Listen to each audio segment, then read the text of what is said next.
Car के घर चंदन रोता है।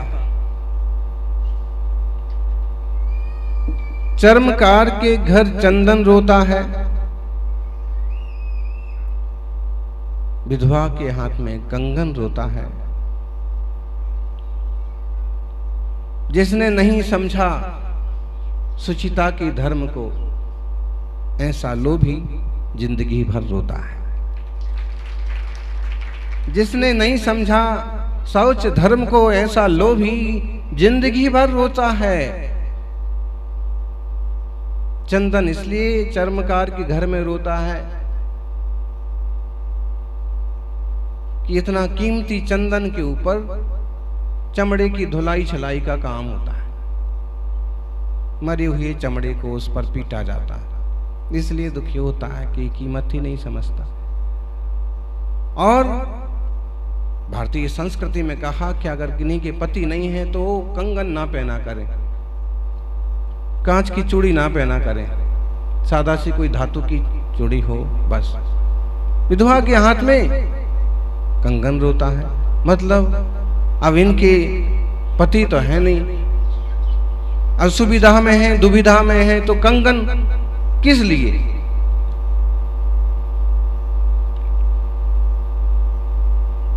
फिर लोभी आदमी कितना ही धन पाले, कितना ही रुपया पैसा पाले, कितनी ही कमाई कर ले, फिर भी उसका रोना रोना ही चलता रहता है।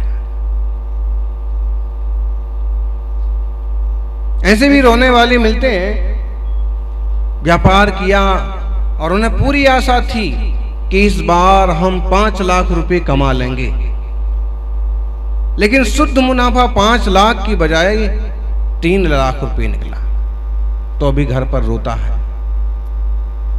लोगों के सामने रोता है कि मैंने तो बहुत नुकसान हो गया, मेरे को तो बहुत घाटा हो गया। घाटा क्या हो गया? 2 लाख रुपए का घाटा हो गया। 2 लाख रुपए का घाटा हो गया है। 2 लाख रुपए घाटे की तरफ से देख रहा है कि 3 लाख रुपए जो मुनाफा हुआ उस तरफ से क्यों नहीं देखता? रोते ही रहता है रोने वाला। 3 लाख की कमाई हुई है, आशा बांध रखी थी 5 लाख की, वो समझता है 2 लाख का नुकसान हो गया है, सपनों में रोता रहता। बहुत लोग मिलेंगे ऐसे दुनिया में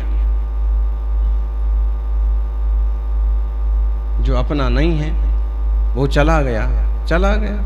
और आध्यात्मिक दृष्टि से, आत्म तत्व की दृष्टि से विचार करो तो देह भी तो अपना नहीं है। कहीं रुपया पैसा चला गया, कहीं जमीन जायदाद चली गई, कहीं कुछ कम ज्यादा हो गया, कहीं कोई घाटा वाटा हो गया, तो इसमें इतना ज्यादा क्लेश करने की जरूरत क्या है?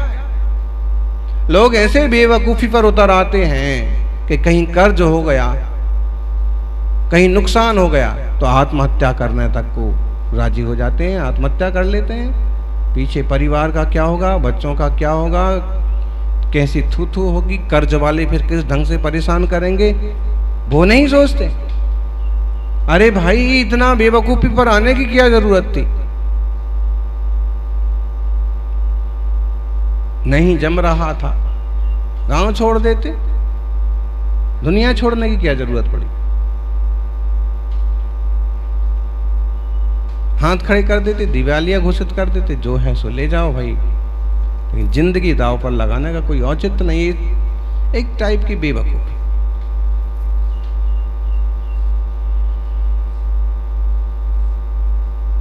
कितना भी कमाते हों लोग, लेकिन यहीं से तो कमाया ना, यहीं पड़ा रह जाना है। मुंबई में चतुर्मास में एक सज्जन आए, बड़े दुखी हो रहे थे, बड़े रो रहे थे, और बहुत घाटा हो गया है, बहुत नुकसान हो गया है, मेरे 3 फ्लैट थे, उसमें से 1 फ्लैट बिकने वाला है, वगैरह वगैरह, दुकानदारी भी मंदी पड़ गई है, ये वो रोना धोना चालू। फिर हमने उनको पूछ लिया, भाई जब मुंबई आए थे तो तुम क्या लेके आए थे? तो उनका चेहरा फक पड़ गया, रोना भूल गए एक मिनट के लिए। तो जब मुंबई आए थे तो क्या लेके आए थे? बोले महाराज जी, मुंबई तो जो लोग आते हैं वो क्या लेके आते हैं? जिनके खपरे बिक गए वो मुंबई आ गए हैं। माने जिनका घर भी बिकने की नौबत आ जाए, ऐसे लोग भी मुंबई पहुंच जाएं तो उनका कहीं ना कहीं कुछ ना कुछ जम जाता है। जम जाता है, लेकिन उसके लिए बड़ा स्ट्रगल, संघर्ष करना पड़ता है। और कहीं किसी का ठीक ठाक जम गया तो उसको करोड़पति होते भी देर नहीं लगती, और कहीं जरा सी गाड़ी नीची नीची हुई तो रोडपति होते भी देर किसको लगती है। हमने उनको कहा मुंबई आए थे तो क्या लेके आए थे? बोले कुछ लेके नहीं आया था महाराज, बस यूं एक पंछा था, एक चड्डी थी, एक बनियान थी, एक दुपट्टा था, एक ये था, हाथ में थैला भी नहीं था, खाने को कुछ नहीं था, ऐसे ही बस गांव में नहीं जमा तो चल पड़े कि देखते हैं मुंबई जाते हैं बहुत लोग और कुछ ना कुछ बना लेते हैं, कमा लेते हैं। मैं भी योग संयोग मुझे अच्छे निमित्त मिलते गए, कुछ सहयोगी मिलते गए, और आज मेरे पास यहाँ 3 फ्लैट हैं, 2 दुकानें हैं, इतनी प्रॉपर्टी है। तो अब काहे को रो रहे हो? नहीं, वो एक फ्लैट बिकने वाला है, इतना घाटा हो गया है, ऐसा हो गया। हमने उनको कहा अगर तीनों भी फ्लैट बिकने की नौबत आए ना, और वापी चड्डी पर तुमको वापस जाना पड़े, तब तक मत रोना। जब चड्डी उतारने की बात आए तो भले रोना। पंछा जो लेके आए थे वो भी जाने लगे तो रोना, क्योंकि तुम्हारी पूंजी जा रही है, तुम लेके क्या आए थे। ऐसे ही हमें विचार करना चाहिए कि दुनिया में जन्म हुआ तो लेके क्या आए थे, और अगर यहाँ कुछ ऊंचा नीचा होता रहता है तो उसमें इतना ज्यादा प्रभावित होने की क्या जरूरत पड़ी है? आज इकट्ठा हो गया है, कल हो सकता है कि निकलते देर लगती है। क्या निकलते देर नहीं लगती है सज्जनों। इसलिए वस्तुओं का लोभ, पदार्थों का लोभ, जमीन जायदाद का लोभ भी कोई बहुत बुद्धिमानी की बात नहीं।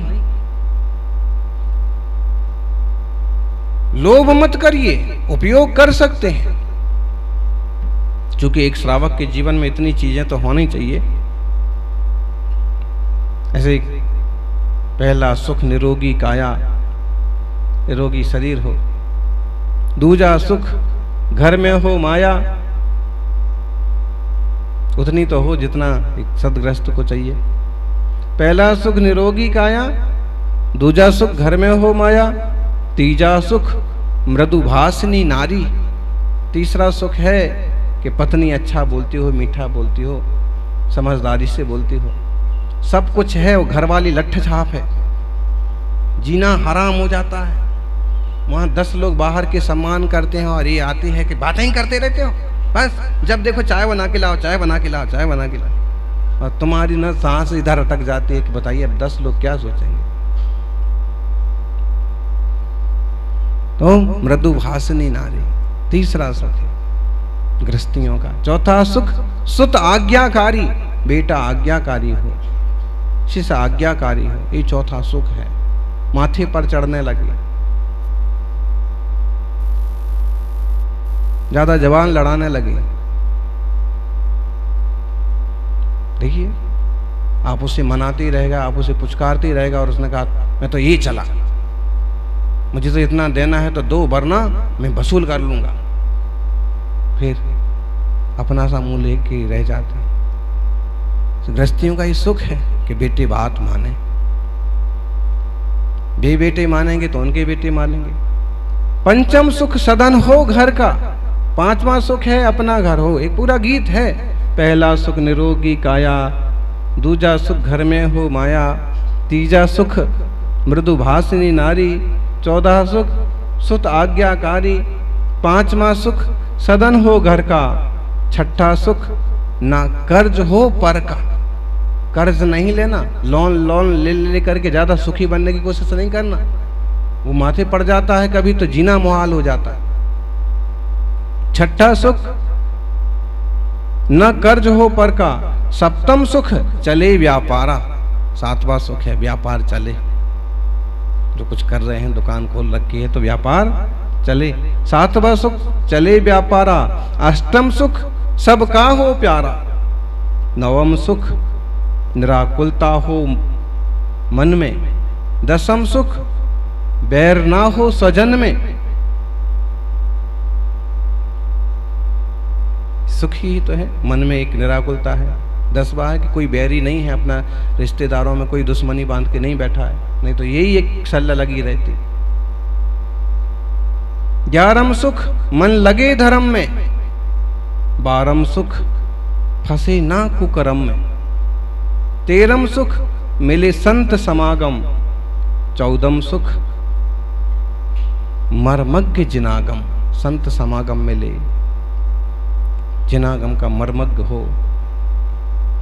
15 सुख शील व्रत धारी, 16 सुख अरहंत पुजारी।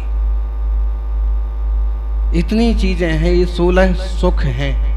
ये 16 सुख जीवन के 16 श्रृंगार हैं। सादा जीवन और उच्च विचार में अगर इतनी भी व्यवस्था ठीक ठाक बैठी रहे तो गृहस्थ का, श्रावक का जीवन सुखमय रहता है।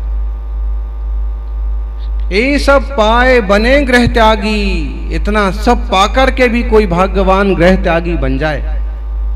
ये सब पाए बने गृह त्यागी, धन्य धन्य बे नर अवतारी। यह भव साधु संत कहलावे, पर भव मोक्ष महल पद पावे। ऐसे भाग्यशाली मिलना ही तो मुश्किल है। अच्छा, ऐसा कभी कोई मिल भी जाए तो उसका लोभ ही उसको मार डालता है। अभी और चाहिए, अभी और प्रतिष्ठा चाहिए, अभी और कमाई करना, अब इसके लिए दुकान चाहिए, अब उसके लिए दुकान चले, वो संतोष ही नहीं रह पाता। और संतोष सबसे बड़ा धन और असंतोष सबसे बड़ी दरिद्रता। तृष्णा का गड्ढा भरता है कभी? नहीं भरता। कितना भी डालो, कुछ भी डालो, तृष्णा की खाई खूब भरी, वह रिक्त रही, वह रिक्त रही। युग युग से इच्छा सागर में प्रभु गोते खाते आया।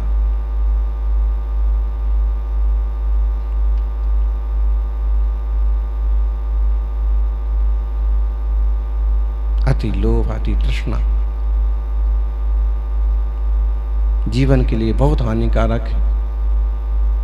10 धर्म हमें एक एक दिन एक एक बड़ा बड़ा पाठ सिखाते हैं, सुंदर पाठ सिखाते हैं, जीवन जीने की एक नई कला सिखाते हैं। हम अपन ऐसा कह सकते हैं, art of life, art of living,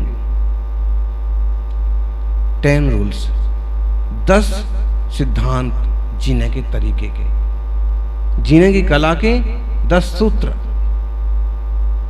उत्तम क्षमा, क्रोध जाए तो क्षमा आए, मान जाए तो मृदुता आए, लोभ जाए, माया जाए तो रजुता आए, और लोभ जाए तो सुचिता आए।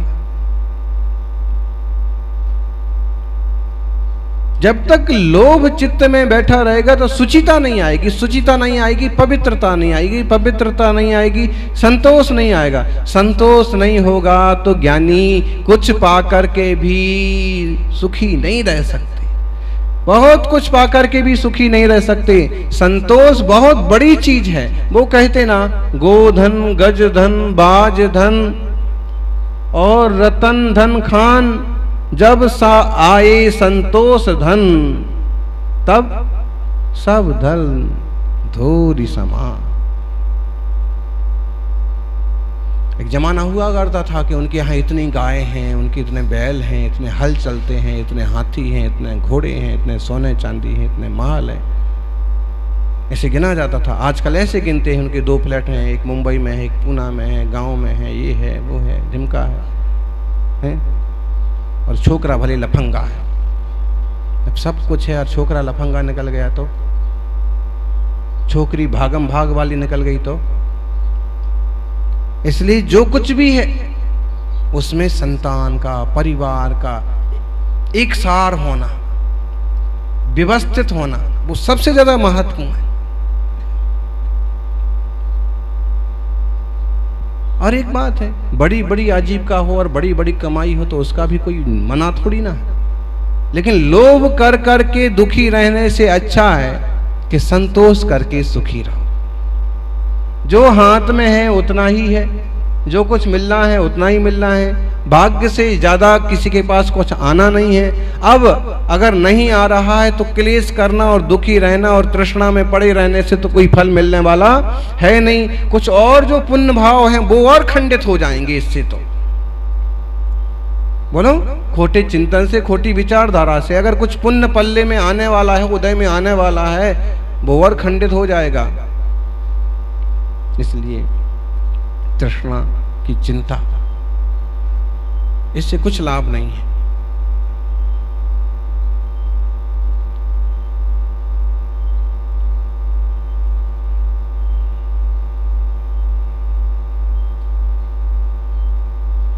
मंगलमय जीवन हो, सहज जीवन हो, संतोषमय जीवन हो, एक सामान्य सुख सुविधा संपन्न जीवन हो और प्रभु की भक्ति में चित्त लगे, इससे बड़ा श्रावक का कोई दूसरा सुख नहीं होता। आत्मार्थी सज्जनों, उत्तम शौच धर्म का परिपूर्ण का पालन करने वाले होते हैं वीतरागी दिगंबर मुनिराज। क्यों? क्योंकि उनकी पूर्ण शुचिता है। ना उन्हें क्रोध, ना उन्हें मान, ना उन्हें माया, ना उन्हें लोभ। लोभ कसाय के अंतर्गत आने वाला परिग्रह, वस्तुएं, सामग्रियां, उनकी भी कोई चिंता फिकर नहीं। पूर्ण शुचि हैं, पूर्ण पवित्र हैं।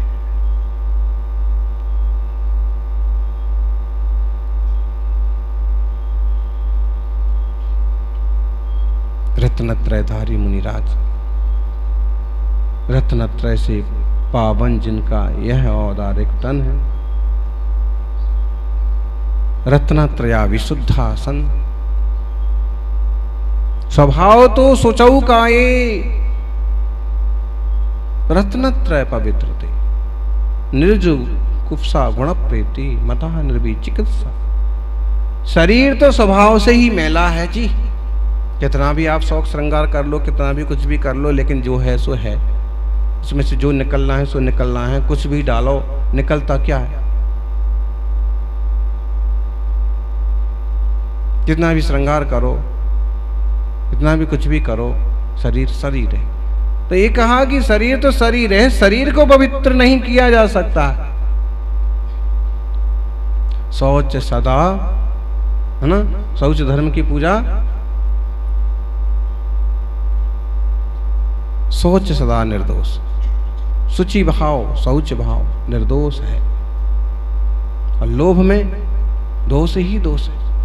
लोभी क्या नहीं करता, क्या नहीं करते हैं लोभी लोग। ढेरों उदाहरण मिलेंगे आपको। राशन डीलर है, उसका जिम्मेदारी यह है कि जनता के बीच में जो अनाज धान ऊपर से आया हो सब जनता में यथायोग्य ढंग से बांट देवे, और उसे एक आध पैसा बीच में बचत होती है या सरकार की तरफ से पगार मिलता है, उतना खाए।